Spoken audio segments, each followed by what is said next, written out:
Hello students, welcome in Saman institute. Students, आज का जो हमारा टॉपिक है वो है कॉस्ट वॉल्यूम प्रॉफिट एनालिसिस। तो चलिए आज का वीडियो हम शुरू करते हैं। तो स्टूडेंट्स, जैसे कि आप टॉपिक देख सकते हैं, कॉस्ट वॉल्यूम प्रॉफिट एनालिसिस। तो इस टॉपिक से तो पहले ये तीन चीज़ें हमें पता लगती हैं कि इस टॉपिक के अंडर हम तीन चीज़ों को आज डिस्कस करने वाले हैं, वो है कॉस्ट, वॉल्यूम एंड प्रॉफिट। तो चलिए देखते हैं क्या क्या है इस थ्योरी में। Cost volume profit analysis is a technique for studying the relationship between cost, volume and profit। तो इस एनालिसिस के अंडर एक्चुअली ये कॉस्ट वॉल्यूम प्रॉफिट एनालिसिस है क्या? ये एक तरह की टेक्निक है जिसके अंडर हम रिलेशनशिप को स्टडी करते हैं between cost, volume and profit. Cost, volume and profit के बीच में एक क्या रिलेशनशिप है, तो वो हम इसमें स्टडी करेंगे। तो स्टूडेंट्स, अगर हमारी कोई कंपनी है और हमें प्रॉफिट हो रहा है, तो उस प्रॉफिट्स के जो हमारा प्रॉफिट हो रहा है, तो ये प्रॉफिट जो है काफ़ी सारे फैक्टर्स पे डिपेंड करता है। केवल एक ही फैक्टर इसके लिए रिस्पॉन्सिबल नहीं है कि जो लेबर्स हार्ड वर्क हैं तो इसलिए हमें प्रॉफिट हो रहा है। तो इसके लिए काफ़ी सारे ऐसे कंपनी में फैक्टर्स हैं, चाहे वो एक्सटर्नल हो चाहे वो इंटरनल हो, जिससे हमारा कंपनी का प्रॉफिट होता है। लेकिन जो सबसे इम्पोर्टेंट फैक्टर्स हैं इसमें कंपनी की प्रॉफिटेबिलिटी में, बट द मोस्ट इम्पॉर्टेंट, जो आप थर्ड लाइन देख सकते हैं, but the most important of these factors are the, वो तीन फैक्टर्स कौन से हैं जिस पे हमारी कंपनी की प्रॉफिटेबिलिटी सबसे ज़्यादा बेस्ड होती है, डिपेंड करती है। वो है cost of manufacture. Third line में पॉइंट देख सकते हैं, मैंने अंडरलाइन किया हुआ कॉस्ट ऑफ मैन्युफैक्चर। एक प्रोडक्ट को मैन्युफैक्चर करने में आपकी कॉस्ट क्या आ रही है और आप कितना वॉल्यूम ऑफ सेल्स कर रहे हो, कितनी सेल्स आपकी हो रही है। 10,000 की हो रही है, 20,000 यूनिट्स की हो रही है, या 50,000 की हो रही है, कितनी सेल्स हो रही है, और जो प्रोडक्ट्स आप बेच रहे हैं उनका सेलिंग प्राइस आपने क्या रखा है। तो ये तीन फैक्टर्स जो हैं जिन पे हमारी कंपनी की प्रॉफिटेबिलिटी सबसे ज़्यादा डिपेंड करती है। In the words of Herman C. Heiser, the most significant factor in profit planning of the average business is the relationship between the volume of sales, cost and profit।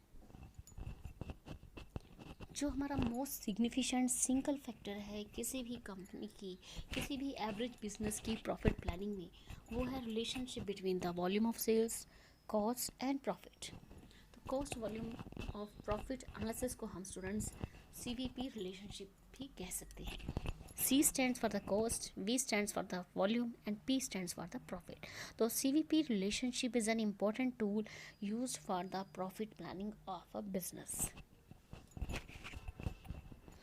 Again, CVP relationship is an important tool used for the profit planning of a business। तो students, कई बार exams में coast volume profit analysis ना लिखने के बजाय वो पूछ सकते हैं कि what is a CVP relationship. तो इस केस में आपको ये शॉर्टकट नेम भी इसका पता होना चाहिए। तो चलिए अगले पैराग्राफ में देखते हैं the three factors of CVP analysis, that is cost, volume and profits are interconnected. जो हमारे थ्री फैक्टर्स हैं CVP एनालिसिस की, कॉस्ट है या वॉल्यूम है या प्रॉफिट है, वे क्या हैं, एक दूसरे से इंटरकनेक्ट है और डिपेंड है एक दूसरे पे। For example, profit depends on sales. जैसे कि आपको पता है कि जो हमारा प्रॉफिट है वो डिपेंड करता है सेल्स पे, हमारी कितनी सेल्स हुई। Selling price to a large extent depend upon the cost. Selling price जो है वो डिपेंड करती है कि हमारी कॉस्ट क्या है। तो सेलिंग प्राइस जब हम डिसाइड करते हैं तो पहले ये चेक करते हैं कि हमारी उस प्रोडक्ट को बनाने में कॉस्ट कितनी आई। अगर मान लीजिए कि 50 रुपीज़ उसकी कॉस्ट आ रही है, तो नो डाउट आप जो सेलिंग प्राइस है उस प्रोडक्ट के लिए आप 50 से अबव ही रखोगे, अगर if you want to earn the profit. 50 तो नहीं रखोगे, वहाँ तो आपका लॉस हो जाएगा। तो अगर प्राइस आपका कॉस्ट प्राइस जो है प्रोडक्ट का 50 रुपीज़ है, तो हो सकता है कि आप 55 रुपीज़ उसकी सेलिंग प्राइस रखें या 60 रुपीज़ रखें, या इससे थोड़ी और ज़्यादा रख सकते हैं। वो डिपेंड करता है आपकी चॉइस पे। एंड कॉस्ट डिपेंडेंट्स अपॉन, और जो कॉस्ट है हमारी डिपेंड करती है वॉल्यूम ऑफ प्रोडक्शन, और कॉस्ट भी डिपेंड करती है, वो किस पे डिपेंड करती है कि वॉल्यूम ऑफ प्रोडक्शन हमें कितना करना है।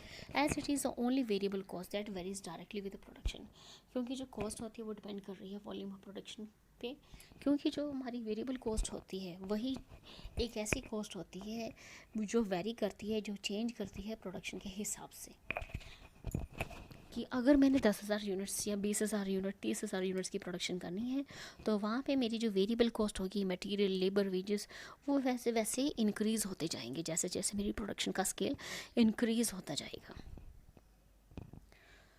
Where as a fixed cost remain fixed, और दूसरी तरफ मेरी जो फिक्स्ड कॉस्ट है वो फिक्स्ड ही रहेगी। जैसे कि किसी मैनेजर की सैलरी हो, आपका कोई दूसरे खर्चे हो, डेप्रिसिएशन हो, प्लांट एंड मशीनरी हो, जो एक बार लगा दिए तो वो फिक्स्ड है, फिर चाहे आपकी प्रोडक्शन ज़्यादा हो या कम हो। इन cost volume profit analysis is an attempt to analyze the relationship between variation in cost with variation in volume. तो यहाँ पे हम कॉस्ट वॉल्यूम प्रॉफिट एनालिसिस में एक कोशिश ऐसी करते हैं कि जो हमारा रिलेशनशिप है between the variation cost with variations in volume. तो कोशिश ये होती है, an attempt is made to analyse the relationship, analyse किया जाता है relationship between the variation in cost, जो कॉस्ट में हमारी वेरिएशन आ रही है वो मैच किससे होनी चाहिए, with the variation in volume. तो ये है हमारा students cost volume profit analysis. तो चलिए आगे देखते हैं कि कॉस्ट वॉल्यूम प्रॉफिट एनालिसिस किस तरह से मैनेजमेंट की हेल्प कर सकता है। तो नेक्स्ट है हमारा the cost volume profit relationship is of immense utility to management. जो CVP रिलेशनशिप है इसकी बहुत ही इम्पोर्टेंस है, हेल्प होती है मैनेजमेंट को, because as it assist in profit planning, क्योंकि जो CVP रिलेशनशिप है हेल्प करता है मैनेजमेंट की प्रॉफिट प्लानिंग में, कॉस्ट को कंट्रोल करने में और डिसीजंस लेने में।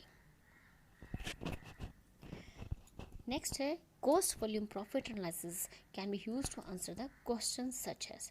और दूसरी तरफ जो कॉस्ट वॉल्यूम प्रॉफिट एनालिसिस है हमें बहुत से ऐसे क्वेश्चंस की आंसर देने में कैपेबल है जो हमारी कंपनी के लिए काफ़ी फ़ायदेमंद है। तो चलिए देखते हैं वो कौन कौन से क्वेश्चंस हैं जो हमें CVP profit analysis, cost volume profit analysis दे सकता है। तो स्टूडेंट्स हमारा जो फर्स्ट क्वेश्चन है that is a, how much sales should be made to avoid losses. तो हमें कितनी सेल्स करनी चाहिए कि जो हमारे लॉसेस हैं वो अवॉइड हो सकें। How much sales should be to avoid losses, हमें कम से कम इतनी सेल्स तो करनी चाहिए कि हमारे जो लॉसेस है बिल्कुल ही अवॉइड हो सकें। नेक्स्ट है how much should be the sales to earn a desired profit. No doubt जब भी हम कुछ प्रोडक्शन करते हैं और जब उनको उस प्रोडक्शन को सेल करते हैं तो नो डाउट हम एक प्रॉफिट तो निश्चित करके चलते ही हैं, एक टारगेट तो सेट करते हैं कि अगर मैं इतनी सेल करूँगा तो मुझे इतना प्रॉफिट तो हर हाल में मिलना चाहिए, क्योंकि टारगेट्स तो बहुत ज़रूरी होते हैं। How much should be the sales, हमारी सेल्स कितनी होनी चाहिए कि हम एक डिज़ायर्ड प्रॉफिट अर्न कर सकें। नेक्स्ट है what should be the effect of change in prices, cost and volume on profits. Next देख सकते हैं आप कि अगर हमारी प्राइसेस में चेंज होगा या कॉस्ट में चेंज होगा या वॉल्यूम में चेंज होगा तो वो कितना होगा हमारे प्रॉफिट्स पे। What will be the effect of change in prices, cost and volume on profit? तो क्या अफेक्ट हो सकता है कि अगर हमारे प्राइसेस में चेंज आ जाए, कॉस्ट में चेंज या वॉल्यूम में, तो उसका प्रॉफिट पर क्या असर होता है।